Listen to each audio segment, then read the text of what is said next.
Gardeners love to start seeds inside. It gives us hope that spring is on its way. It lets us grow some plants that may not be available at the garden centers.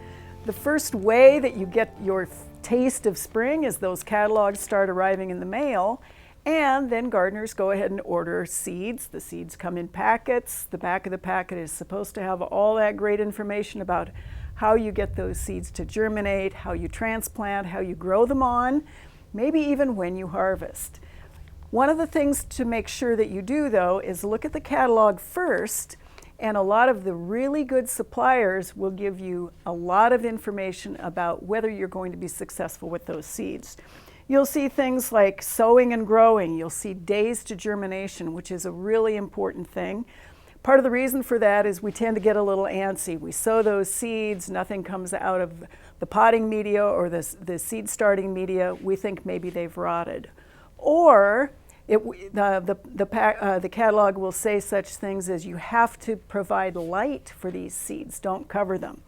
You'll see what the preference for light is, the spacing of the plants once you get them outside, whether they are tolerant of sun or shade, whether they're good for cutting, whether they're great for pollinators. So catalogs themselves can have a lot of information in them.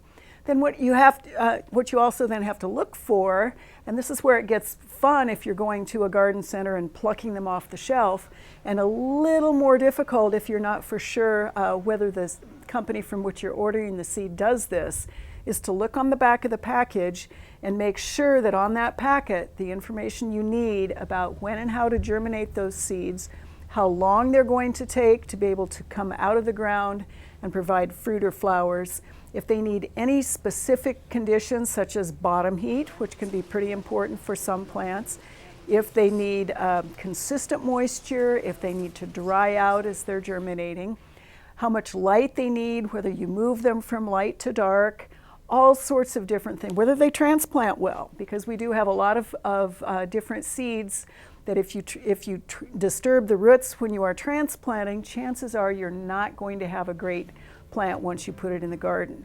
So start by looking in the catalog, get as much information as you can, continue by looking at the back of the seed packet, have fun, enjoy, and we hope you get a great crop for the season.